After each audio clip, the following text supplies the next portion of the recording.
하지만 미국도 모든 힘을 다 동원해 최후의 승리를 노렸다. 지축을 뒤흔들며 우주로 향해 날아간 저 엄청난 로켓은 우주시대의 상징이 됐다. 유인 우주선 로켓의 역사에 대해 알아본다.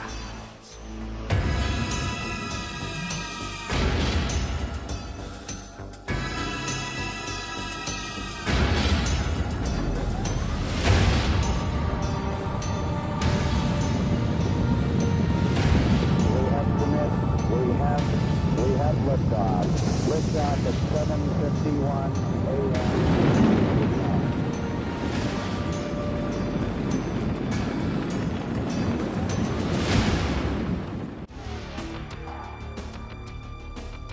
(1961년 4월 12일) 소련의 우주비행사 유리 가가린이 보스톡 1호의 발사대로 걸음을 옮겼다. 소련은 우주를 향한 첫 카운트다운을 시작한 것이다.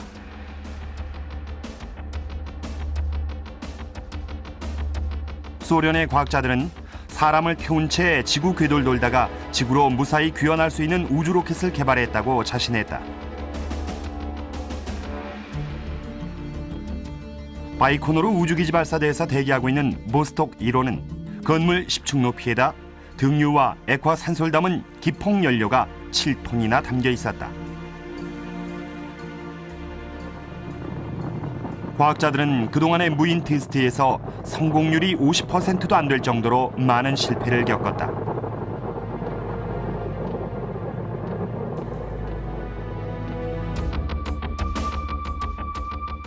하지만 끈질긴 희망을 갖고 위험한 모험을 감행했다. 점화 과정에서 화재가 나거나 우주 비행사가 우주 공간 속으로 튕겨나갈 경우 인류 최초의 우주 미아가 되고 만다. Заря-1, зажигание.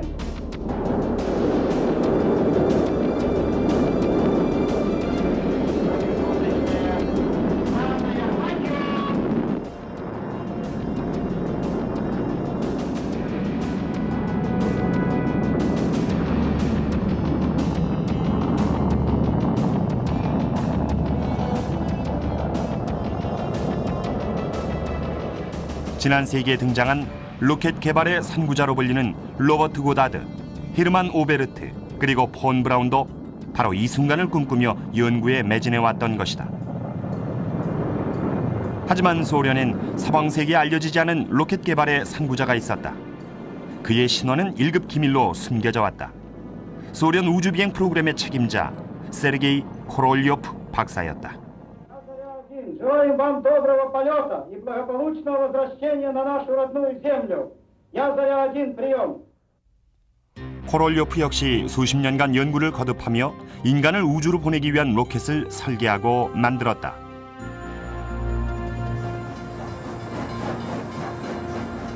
그는 1930년대 모스크바에서 제트 추진 연구회란 뜻의 약칭인 거드라는 로켓 연구 학회를 이끌었다.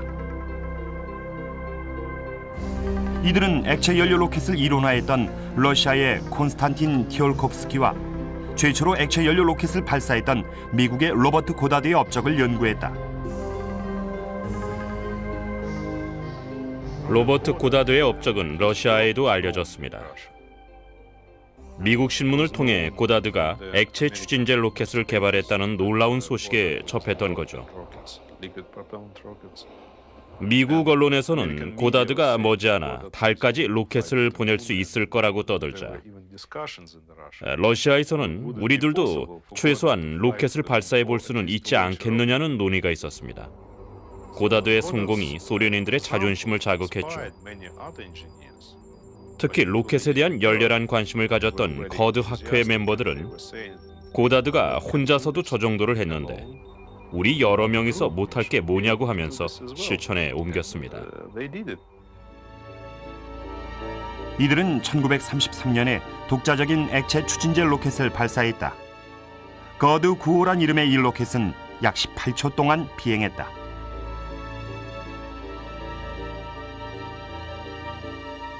코롤료프는 이 일로 소련 군부의 관심을 끌었고 이후 군용 로켓을 개발하는 일을 맡았다. 하지만 1930년대 말 조세프 스탈린은 광기 어린 숙청으로 많은 과학자들을 죽음으로 내몰았다. 코롤료프는 목숨을 건졌지만 2차 대전 내내 수용소에서 전투기를 설계하며 지냈다. 하지만 그는 1946년에 석방된 뒤에 독일의 V2 로켓을 분석해 가공할 만한 신무기인 로켓을 개발하는 프로젝트의 책임자가 됐다. 코롤료프의 첫 번째 과제는 V2를 재생산하는 것이었습니다. 독자적인 연구를 할 만한 자유가 주어지지는 않았죠.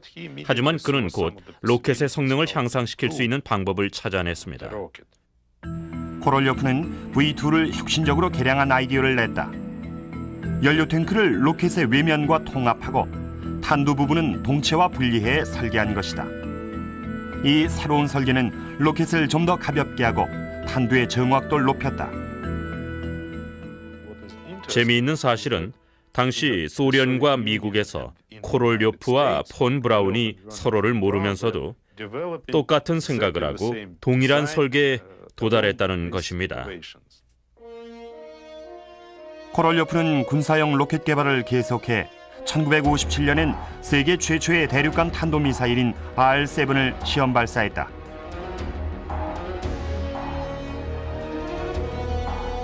이것은 당시 세계 최고의 로켓이었다. 코롤료프는 이제 지구 궤도에 인공위성을 띄울 만한 수준이 됐다는 것을 확신했다. 소련에선 우주 탐사보다는 군사적 목적의 로켓 개발이 항상 우선순위에 있었다. 하지만 소련의 지도자들은 우주 로켓이 체제 선전에 큰 효과가 있다는 것을 깨달았다. 코롤료프도 이젠 마음껏 연구할 수 있는 기회를 얻었다.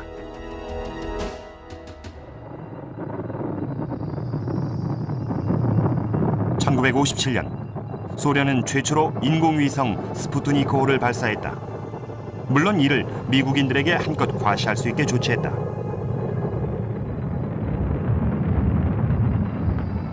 소련 위성에서 전송한 주파수가 20메가와 40메가 사이클이었습니다. 두 주파수는 바로 미국의 아마추어 무선 주파수와 통화할 수가 있었습니다. 따라서 미국의 아마추어 무선사들은 위성의 신호를 들을 수가 있었습니다. 이것은 비단 미국뿐 아니라 전 세계인들에게 소련이 미국보다 훨씬 앞섰다는 걸 과시한 겁니다. 서방 세계를 두려움에 떨게 했죠.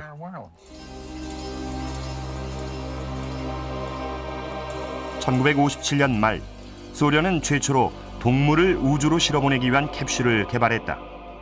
라이카란 이름의 개였다. 개는 좁은 캡슐 안에서도 생존할 수 있도록 훈련시켰다. 하지만 지구로 되돌아오게 하는 장치는 개발되지 않았기 때문에 개는 우주에서 열흘 만에 죽었다. 코롤료프는 이제 꿈 많던 젊은 시절부터 가슴에 품어온 진짜 목표를 향해 눈을 돌렸다. 그것은 바로 달에 가는 로켓이었다. 1959년 소련의 루나 3호는 달 뒤편의 어두운 쪽을 세계 최초로 촬영하는 데 성공했다. 그리고 1961년 유리 가가린의 역사적인 우주 비행이 이루어졌다. R7 대륙간 탄도미사일을 개량한 로켓 보스토크 1호가 장장 108분 동안 우주 비행을 했다.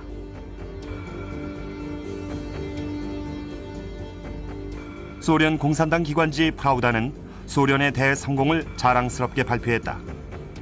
이 성공은 소련 국민들의 천재성과 공산당의 강력한 지도력의 결실이다.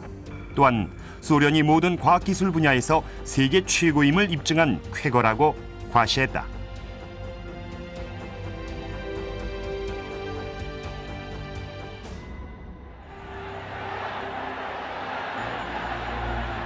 소련 전역이 환호성으로 넘쳐났지만 코롤료프는 영광의 무대에 나서지 못했다.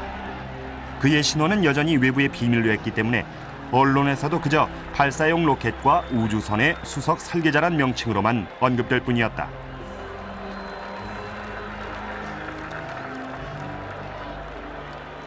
노벨상 위원회에서는 인간을 최초로 우주로 보낸 유인 인공위성 스푸트니크 1호를 만든 과학자에게 노벨상을 수여하겠다는 의사를 밝혔습니다. 하지만 소련 정부에서는 코롤료프의 이름조차 밝히기를 거부했고 결국 코롤료프는 노벨상을 수상하지 못했습니다. 코롤료프의 천재적 업적 덕분에 소련은 우주 경쟁에서 계속 앞서 나갔다. 1963년 소련은 최초의 여성 우주 비행사 발렌티나 텔레시코바를 우주에 보냈다. 1965년엔 알렉세이 레오노프가 최초의 우주 유영을 했다.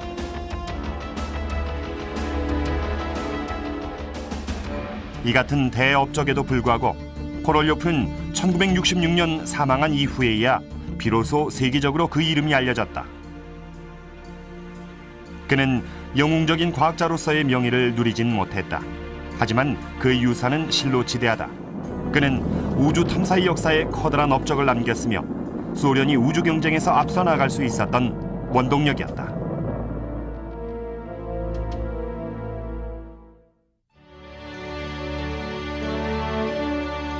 (1961년 5월 6일) 이제부터 미국의 차례였다.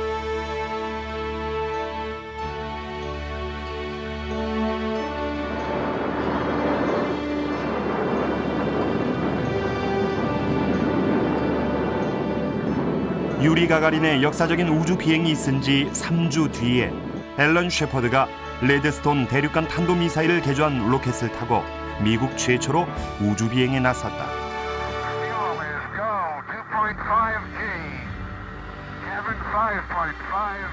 하지만 그가 탔던 머큐리스 프리덤 7호는 16분 동안 가까스로 준궤도 비행을 하는데 그쳤다. 이것도 물론 상당한 성과였지만 세계인들이 볼 때 미국의 성과는 소련의 화려한 성공에 가려 빛을 잃고 말았다. 케네디 대통령은 이와 같은 상황을 국가적 위기로 봤다. 그는 우주 경쟁에서 승리하는 데에 정책의 최우선 순위를 부여했다. 대다수의 미국 국민들이 이것이야말로 정말 가치 있고 필요한 일이라고 느끼고 공감할 만한 어떤 목표를 가져야만 했습니다. 그런 의미에서 우주 경쟁은 아주 매력적이었죠. 적대국인 소련보다 앞서 나가자는 목표를 정하고 그걸 실행하자는 국민적 열망이 일어났습니다. 그때부터 거의 맹목적인 우주 탐사 경쟁이 시작됐죠. 케네디 대통령은 미 항공우주국에 미국이 결코 소련에 뒤지지 않았다는 걸 입증하라고 지시했다. 밀턴 로제는 당시 미 항공우주국의 발사용 로켓 국장이었다. 절 포함해서 많은 항공우주국 관계자들이 이구동성으로 주장한 게 소련을 꺾는 가장 확실한 길은 미국이 달에 먼저 착륙하는 거라고 건의했습니다. 소련이 따라오기 어려운 부분이었죠.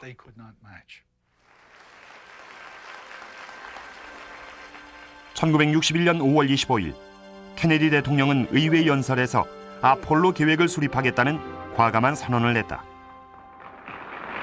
I believe that this nation should commit itself to achieving the goal before this decade is out of landing a man on the moon and returning him safely to the earth. 대통령의 그 한마디로 250억 달러의 예산이 주어졌습니다. 미 항공우주국에서 제출한 아폴로 계획 예산안은 의회에서 한 푼도 삭감되지 않았어요.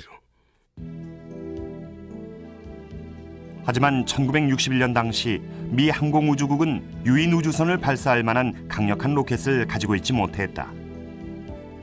1953년에 개발된 레드스톤은 소련의 보스토크에 비해 추진력이 6분의 1에 불과했다. 지구의 중력을 벗어나 달에 도달하기 위해서는 레드스톤보다 훨씬 강력한 로켓이 개발돼야만 했다. 지구 궤도에 우주선을 띄우기 위해서는 시속 29,000km의 속력이 필요하다. 지구의 중력을 벗어나기 위해서는 그보다도 더 빠른 시속 40,000km의 속력이 필요하다. 폰 브라운은 미 항공우주국의 마샬 우주비행센터 소장이 됐다. 그는 세턴이란 발사용 로켓을 개발해 왔는데 성능을 개량하면 궁극적으로 인간을 달에 보낼 수 있는 추진체가 될 가능성이 있었다. 그는 주피터와 토르 대륙간 탄도미사일에 사용됐던 엔진 8개를 다발로 묶는 방식을 설계했다. 또한 수평 유지형으로 조종되는 외부 엔진에 680톤의 추진력을 내는 신형 로켓을 구상했다.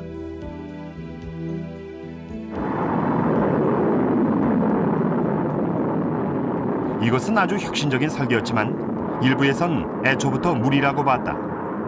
최후의 다발 엔진이라고 농담이 오갈 정도였다. 하지만 폰 브라운은 계속 추진했다. 1961년 10월 27일 세턴 1호가 발사대에 올려졌다. 탑재부에는 속에 물을 채워 넣은 모형을 장착했다.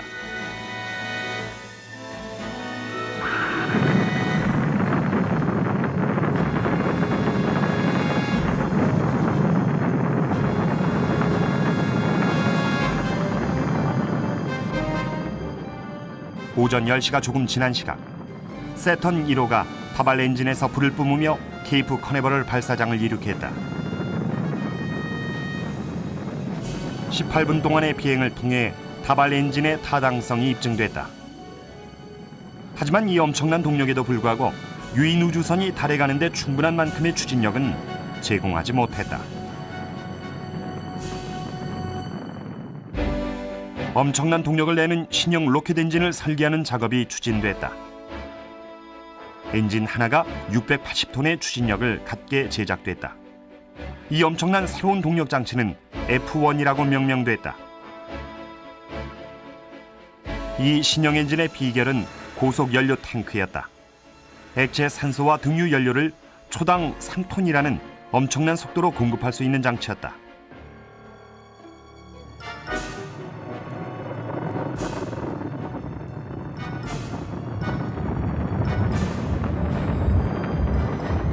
F1 엔진을 다발로 설치하면 세턴 로켓이 달까지 가는데 필요한 추진력을 낼 수 있었다.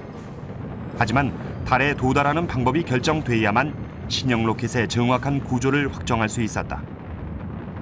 아폴로 개발팀에선 3가지 방안이 논의됐다. 로제는 직접 비행 방식을 주장했다. 하지만 그러려면 F1 엔진 8개를 묶어 5,450톤의 추진력을 내는 엄청난 크기의 발사용 로켓이 필요하게 된다. 노바란 이름의 이 로켓은 끝내 현실화되지 못했다.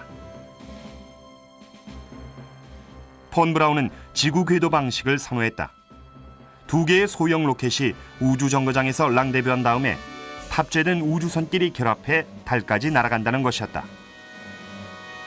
하지만 이 방법은 너무 복잡해서 케네디 대통령이 원하는 발사 시한에 맞추기가 어려워 보였다. 실무추진위원장인 로버트 길로스가 달 궤도 랑데부 방식을 제안했다. 달 궤도까지 로켓을 보낸 다음에 소형 착륙선을 내려보낸다는 것이다. 결국 이 방식이 채택됐다. 이 임무를 수행하기 위해 설계된 발사용 로켓은 세턴 로켓을 3단으로 개조한 세턴 5형이었다. 우선 F1 엔진 5개를 하나로 묶는 작업이 이루어졌다. 상단부는 신형 J2 엔진의 동력을 받는다. 고휘발성 액체 산소가 사용되는데 이는 강력한 연료이긴 하지만 쓰기가 쉽지 않다. 액체 온도가 영하 220도이기 때문이다.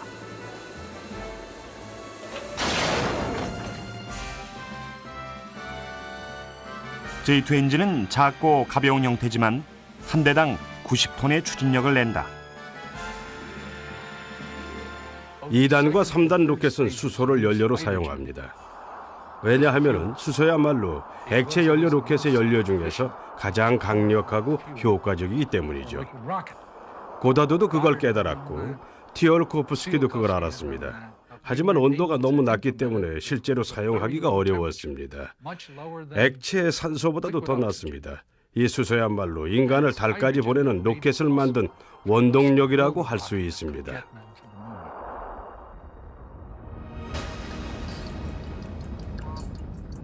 세턴 5형 로켓의 비행은 1단계로 F1 엔진 5대가 2분 30초 동안 분사하는 것으로 시작된다.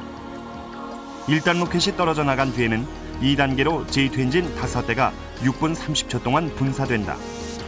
그리고 3단 로켓은 J2 엔진 한 대가 2분간 분사되다가 나중에 다시 6분 동안 재점화된다. 계획은 마무리됐다. 이제부터는 미국의 모든 기술력을 총동원해 아폴로 프로젝트를 실현하는 일만 남았다. 미국 전역에 걸쳐 2만 개 이상의 기업에서 30여만 명의 인력이 동원됐다. 아폴로 프로젝트의 규모는 여러 가지 면에서 타의 추종을 불허합니다. 2차 대전 때 원자탄을 만든 맨해튼 프로젝트 정도가 그에 버금갈 정도고 민간 프로젝트는 근접하지도 못했죠.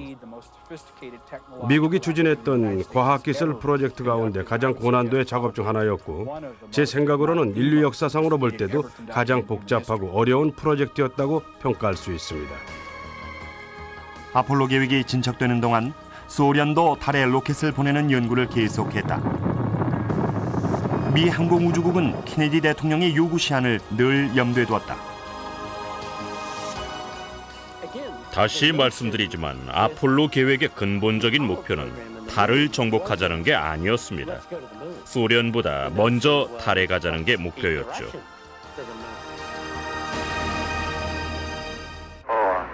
3, 2, 1.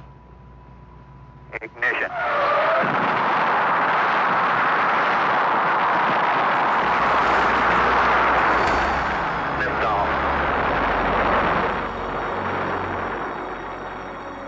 미 항공우주국이 아폴로 프로젝트를 준비하는 동안 머큐리 우주선과 제미니 우주선이 관심의 초점이 됐다. 이를 통해 미국은 우주 경쟁에서 우위를 확보했으며 달로 가는 데 필요한 고도의 기술을 설계하고 테스트하는 데도 도움을 받았다. 머큐리 계획은 아폴로 프로젝트가 나오기 전부터 시작되었습니다. 이것은 인간이 우주에 발을 내딛는 첫걸음이었다고 할 수 있죠. 가장 큰 목적은 우주라는 낯설은 환경이 얼마나 위험한지 직접 체험해보는 것이었습니다. 인간이 우주에서 얼마나 생존할 수 있는지 여부 등 머큐리호를 통해 우주에서 벌어질 모든 걸 가늠해 봐야 했습니다.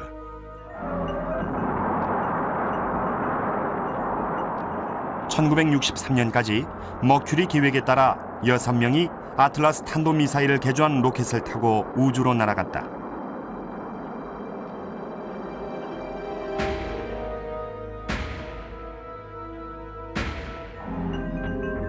(1965년엔) 제미니 계획에 따라 2명이 타이탄2 대륙간 탄도미사일을 타고 지구 궤도에 올라갔다.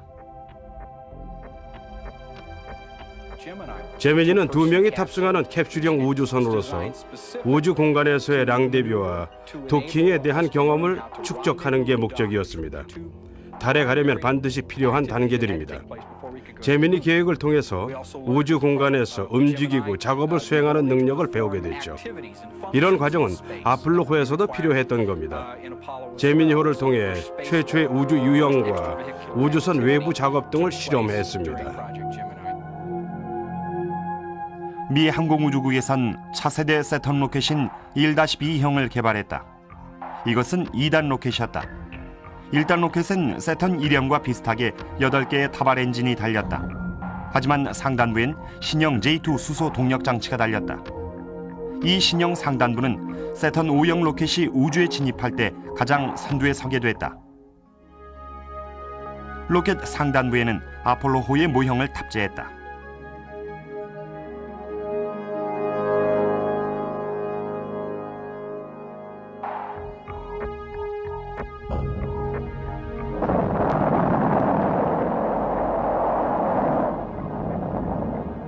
(1966년 2월 26일) 세턴 1-2형 로켓이 성공적으로 발사돼 지상 400km의 고도에 도달했다.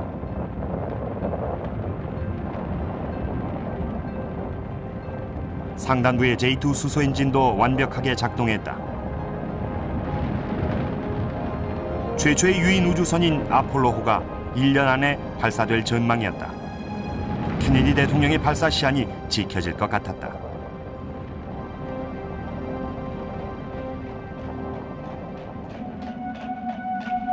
하지만 1967년 1월 27일 카운트다운 시험을 하다가 내부 화재가 발생해 버질 그리섬, 에드 화이트, 로저 채피 등의 우주 비행사들이 사망했다. 조사 결과 안전상의 문제점들이 많이 발견됐다. 너무 서둘렀던 탓이 분명했다. 유인 우주선 계획은 보류됐다. 한편 나흘 뒤에 소련 정부는 1968년 말까지 우주 비행사를 달에 보내려는 계획을 승인했다. 미국이 앞설 가능성이 희박해졌다.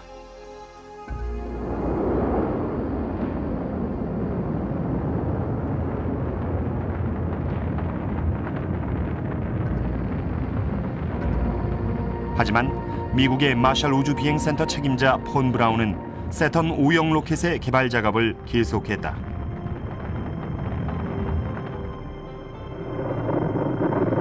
수차례의 모의 발사 테스트를 통해 다발 엔진의 실현성이 입증됐다. 1단 로켓엔 F1 엔진 5개를, 2단 로켓엔 J2 엔진 5개를 장치했다. 드디어 세턴 5형 로켓이 완성돼 그 모습을 드러냈다. 이 초대형 신형 로켓은 길이가 109m, 연료를 다 채울 경우 무게가 2,700톤을 넘는다. 고다드가 만든 최초의 로켓에서부터 이 세턴 5형 로켓까지의 발전은 놀라울 정도다. 고다드의 로켓은 길이가 3m도 안 됐고 V2는 약 14m, 보스토크 로켓은 약 38m에 불과했다. 로켓을 제작하고 실험하고 운반하는 과정의 제반 물류 시스템도 발사 기술 못지않게 눈부시게 발전했다. 마셜 우주센터에 설치된 실험대는 케이프 케네디를 제외하고는 3단 로켓인 세턴 5형을 설치할 수 있는 유일한 장소였다. 이곳에서 로켓은 400시간 이상의 진동과 충격 변형 실험을 받았다. 세턴 로켓과 관련된 것은 모두 대형이었다. 로켓의 부품을 각 제조회사에서 실험장으로 운반하는 데는 대형 화물선과 바지선이 동원됐고 때론 파나마 운하를 통과하기도 했다. 운송 시간을 단축하기 위해 세턴 5형의 각 단계별 로켓을 적재하도록 특별히 설계된 프레그넌트 거피 그리고 슈퍼 거피란 이름의 대형 항공기가 등장했다. 1단 로켓 하나를 캘리포니아에서 플로리다로 운반하는 데 18시간이 걸렸다. 배로 갈 경우엔 18일 이상이 소요됐다. 케이프 케네디에 지어놓은 초대형 발사체 조립장에서 로켓이 조립됐다. 건물 면적이 32,000평방미터에 이르고 미 국방성 건물보다 1.5배나 더 컸다.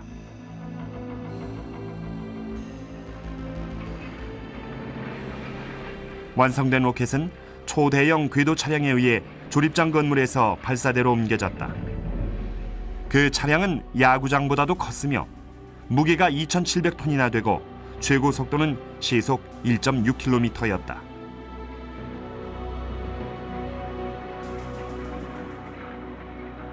(1967년) 가을 세턴 5형 로켓이 최초의 시험 발사에 들어갔다. 빠듯한 스케줄을 맞추기 위해 이 첫 번째 발사부터 전력 발사, 즉 3단 로켓 모두를 불가동시키기로 하는 대담한 선택을 했다.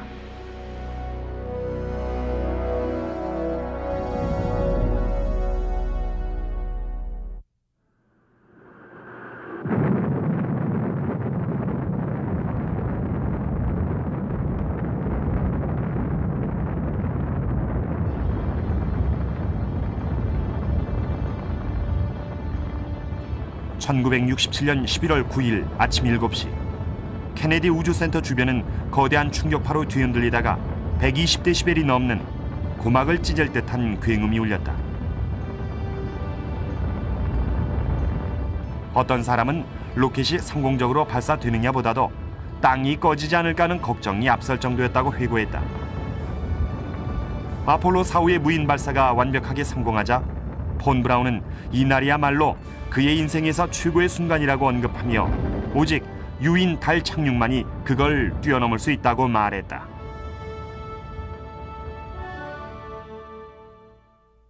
하지만 1968년 4월 4일 세턴 로켓의 두 번째 무인 발사는 여러 가지 문제점을 드러냈다.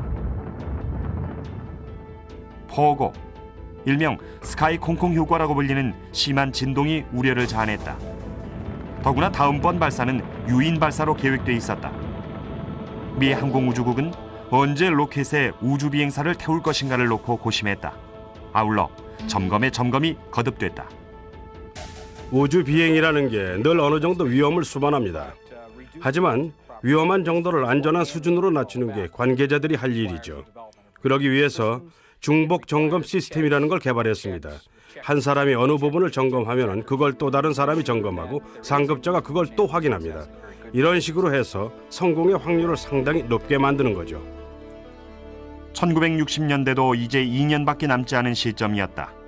9월엔 소련의 무인 우주선 존두 5호가 달 궤도를 비행했다.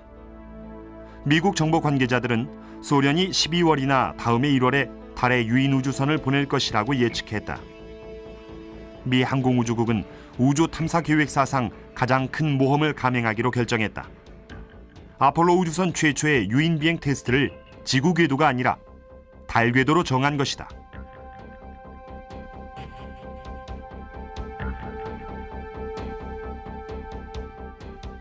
(1968년 12월 21일) 제39번 발사장에 아폴로 8호가 대기했다. 아침 8시 5개의 F1 엔진이 불을 뿜었다.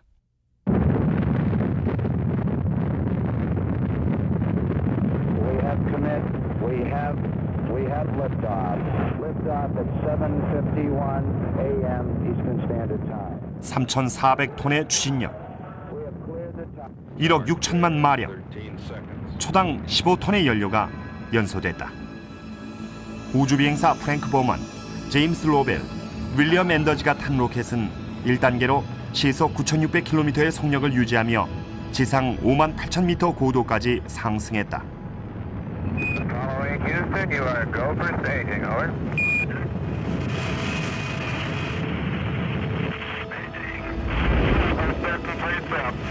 Roger. Understand, sir.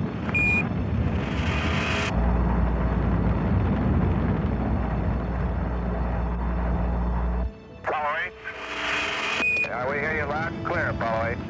Okay, the first stage was very smooth, and this one is smoother.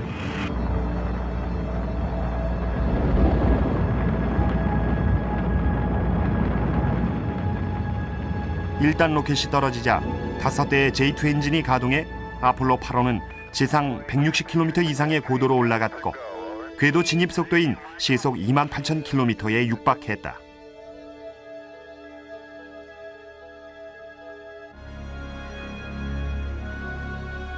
(3단) 로켓의 J2 엔진이 점화되자 속도는 더욱 빨라져 궤도 이탈 속도인 시속 4만 km에 이르렀다.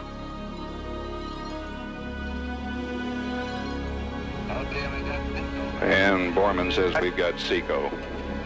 Cutoff was right on the second. J2 엔진과 분리된 아폴로 8호는 달을 향해 날아갔다. 우주 비행사들은 3단 로켓이 우주 속으로 떨어져 나가는 걸 지켜봤다. Last clear, we're taking pictures of the S4B. The post-separation sequence is completed, and we seem to have a high gain. 3명의 우주 비행사들은 크리스마스 이브를 달 궤도를 돌며 보냈다.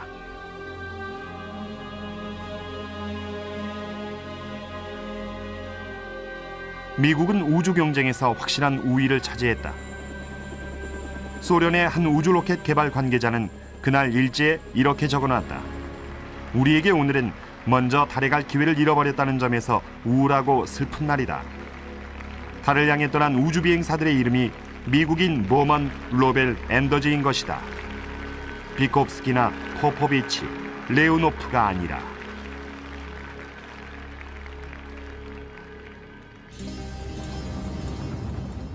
우주경쟁 초기에 의기양양했던 소련은 코롤료프가 설계했던 N1 달 로켓을 끝내 완성하지 못했다.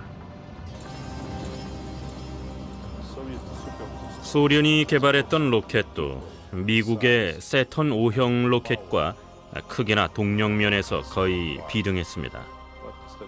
하지만 세턴처럼 엔진 5개가 결합한 게 아니라 무려 30개의 소형 엔진을 결합시킨 형태였죠.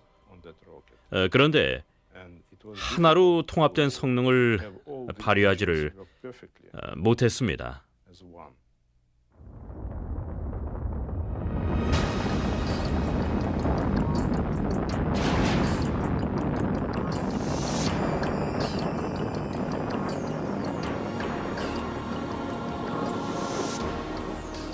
1969년 7월 20일 드디어 미국이 우주 경쟁의 결승점에 먼저 도달했다.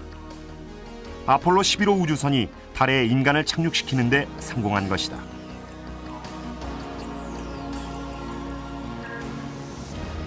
세턴 로켓 계획이 1973년에 막을 내릴 때까지 21명의 우주 비행사가 달에 갔고 지구 궤도에 우주 정거장 스카이랩을 올려놨다. 그동안 단 한 번의 실패도 없었다.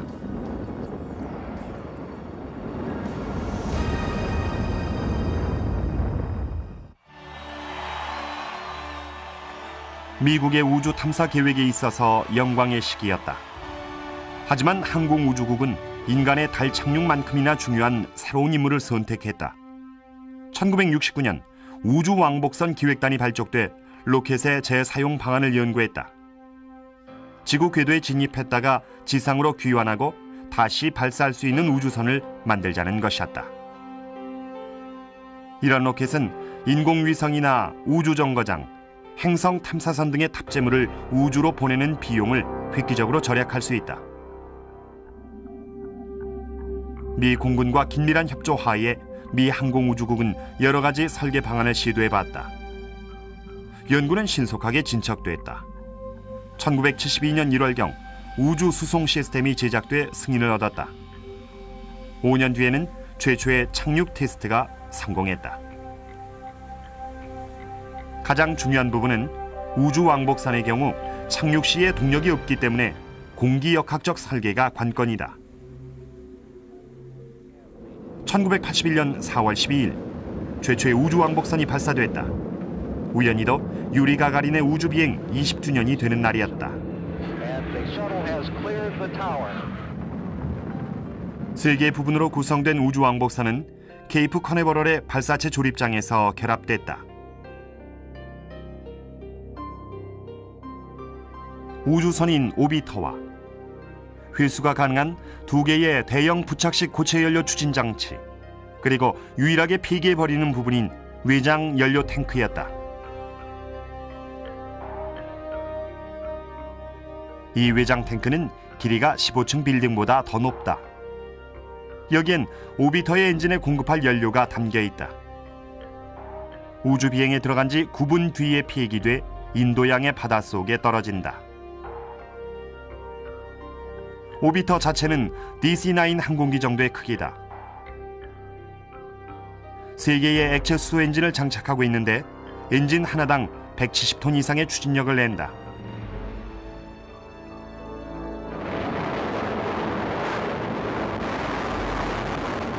우주왕복선의 본체 엔진인 SSME는 재사용 가능한 최초의 로켓 엔진이었다. 모든 엔진의 동력을 다 합치면 후버댐의 전기 발전량의 23배나 된다. 9, we have a go for engine start. 6, 5, 4, 3, 2, 1. Ignition and liftoff. Discovery now on its way to service NASA's Hubble Space Telescope. Houston now controlling. 2개의 고체 연료 추진 장치에서 2,600톤의 추진력을 내는데 그 대부분이 발사한 지 처음 2분 동안에 소모된다. 우주왕복선이 지상 40km 고도에 도달하면 소형 분리 로켓에서 추진 장치가 떨어져 나온다. SRB separation is confirmed. 2 minutes, 20 seconds into the flight. 추진 장치는 케이프 커네버럴에서 290km 떨어진 바닷속에 추락했다.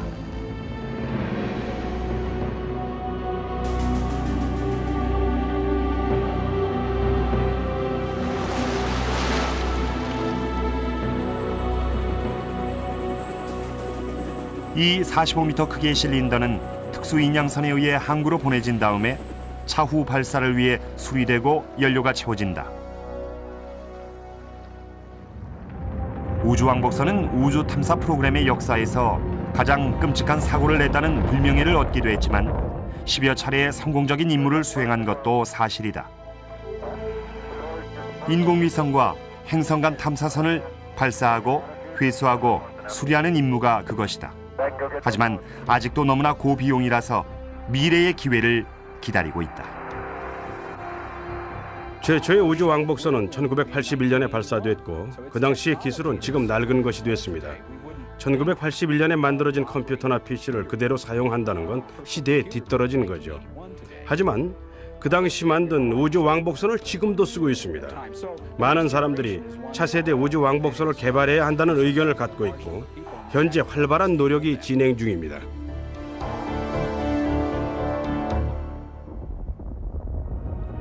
로켓의 미래는 재활용 면에서 고도의 효율성을 가진 발사체를 만드는 데 달려있다.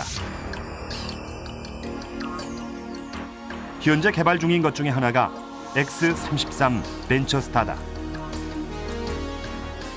X-33은 수직 형태로 발사된다.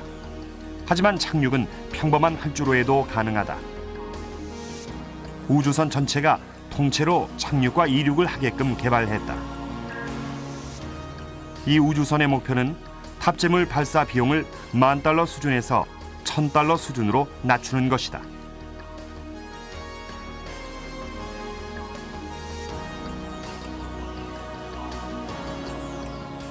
이 미래 우주선의 추진 시스템은 놀랍게도 30여 년 전에 처음으로 시험했던 로켓 엔진이다.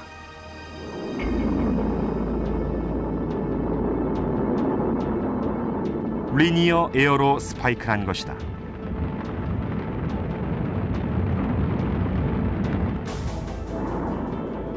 기존의 로켓 엔진은 불타는 가스를 종 모양의 노즐을 통해 분사하는 방식이다.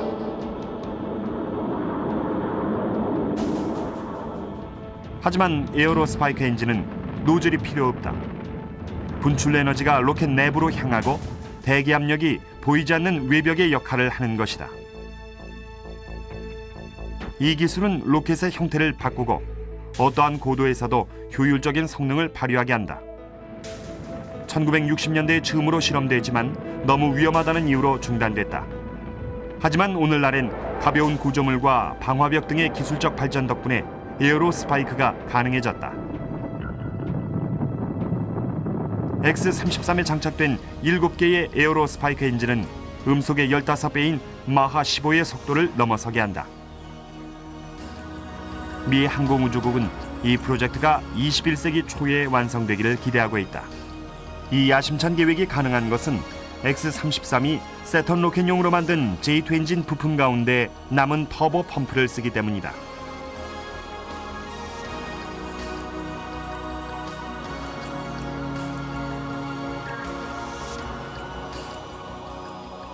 (21세기) 내내 로켓 과학 분야에서 획기적인 발전이 거듭될 것으로 기대된다. 초기의 선구자들이 가졌던 우주 탐사의 꿈을 능가하는 현실이 이루어질 것이다.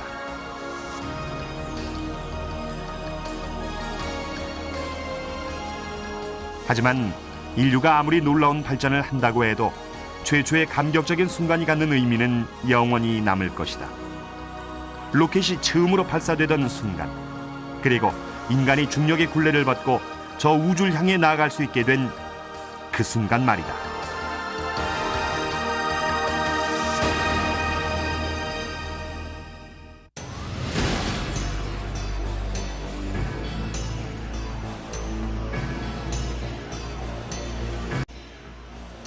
하지만 미국도 모든 힘을 다 동원해 최후의 승리를 노렸다.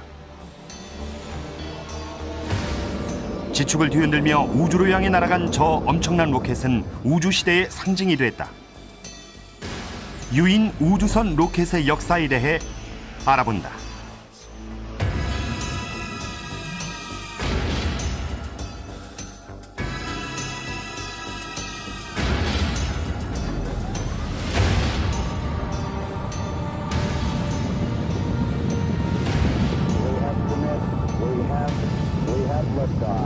Liftoff at 7:51 a.m.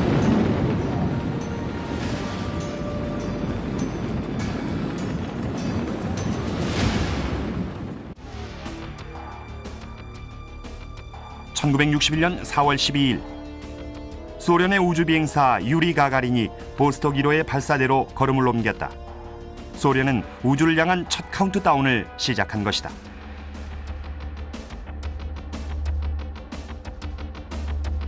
소련의 과학자들은 사람을 태운 채 지구 궤도를 돌다가 지구로 무사히 귀환할 수 있는 우주 로켓을 개발했다고 자신했다. 바이코노르 우주기지 발사대에서 대기하고 있는 보스톡 1호는 건물 10층 높이에다 등유와 액화산소를 담은 기폭 연료가 7톤이나 담겨 있었다. 과학자들은 그동안의 무인 테스트에서 성공률이 50%도 안 될 정도로 많은 실패를 겪었다. (1957년) 소련은 최초로 인공위성 스푸트니크5를 발사했다. 물론 이를 미국인들에게 한껏 과시할 수 있게 조치했다. 소련 위성에서 전송한 주파수가 20메가와 40메가 사이클이었습니다. 두 주파수는 바로 미국의 아마추어 무선 주파수와 통화할 수가 있었습니다. 따라서 미국의 아마추어 무선사들은 위성의 신호를 들을 수가 있었습니다. 이것은 비단 미국뿐 아니라 전 세계인들에게 소련이 미국보다 훨씬 앞섰다는 걸 과시한 겁니다. 서방 세계를 두려움에 떨게 했죠.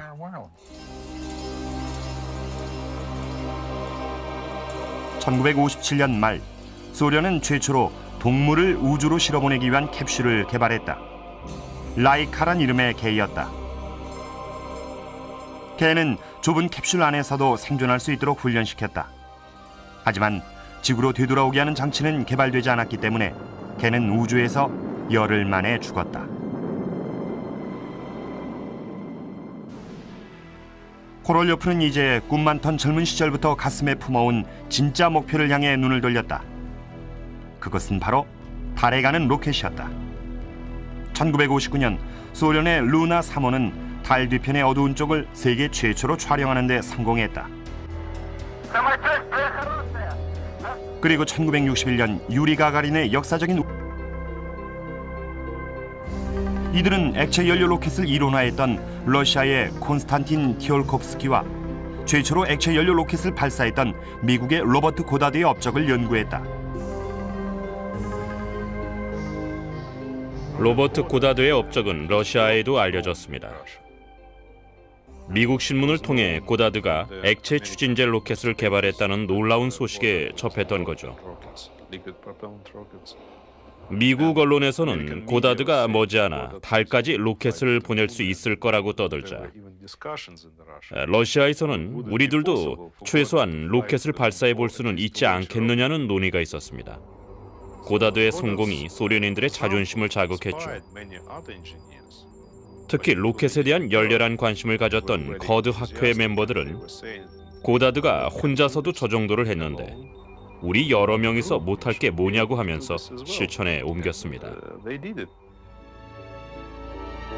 이들은 1933년에 독자적인 액체 추진제 로켓을 발사했다.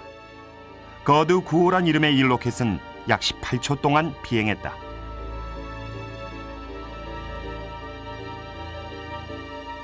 코롤요프는 이 일로 소련 군부의 관심을 끌었고 이후 군용 로켓을 개발하는 일을 맡았다. 하지만 1930년대 말 조세프 스탈린은 광기 어린 숙청으로 많은 과학자들을 죽음으로 내몰았다. 코롤요프는 목숨을 건졌지만 2차 대전 내내 수용소에서 전투기를 설계하며 지냈다. 하지만 그는 1946년에 석방된 뒤에 독일의 V2 로켓을 분석해 가공할 만한 신무기인 로켓을 개발하는 프로젝트의 책임자가 됐다. 코롤요프의 첫 번째 과제는 V2를 재생산하는 것이었습니다. 독자적인 연구를 할 만한 자유가 주어지지는 않았죠. 하지만 그는 곧 로켓의 성능을 향상시킬 수 있는 방법을 찾아냈습니다. 코롤요프는 V2를 혁신적으로 개량한 아이디어를 냈다. 연료 탱크를 로켓의 외면과 통합하고 탄두 부분은 동체와 분리해 설계한 것이다. 이 새로운 설계는 로켓을 좀 더 가볍게 하고 탄두의 정확도를 높였다. 재미있는 사실은 당시 소련과 미국에서 코롤요프와 폰 브라운이 서로를 모르면서도 똑같은 생각을 하고 동일한 설계에 도달했다는 것입니다. 코롤요프는 군사용 로켓 개발을 계속해 1957년엔 세계 최초의 대륙간 탄도미사일인 R-7을 시험 발사했다.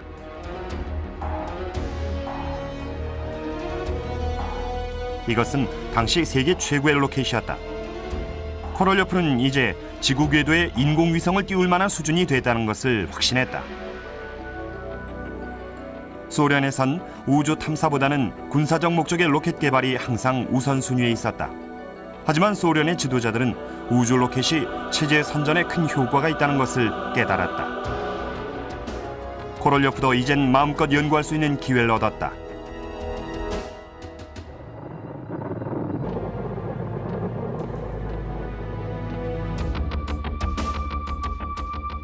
하지만 끈질긴 희망을 갖고 위험한 모험을 감행했다. 점화 과정에서 화재가 나거나 우주 비행사가 우주 공간 속으로 튕겨나갈 경우 인류 최초의 우주 미아가 되고 만다. Я заря 1. Зажигание.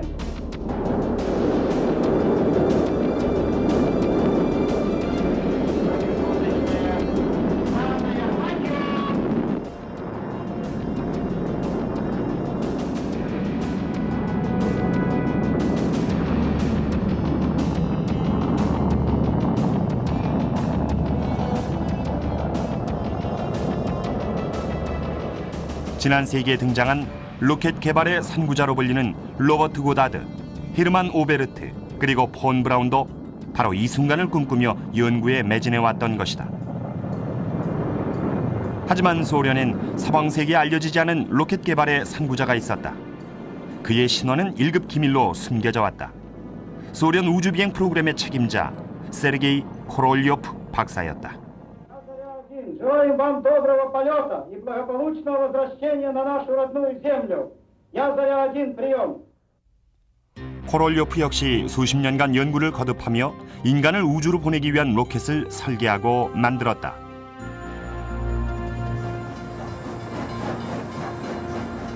그는 1930년대 모스크바에서 제트 추진 연구회란 뜻의 약칭인 거드라는 로켓 연구 학회를 이끌었다.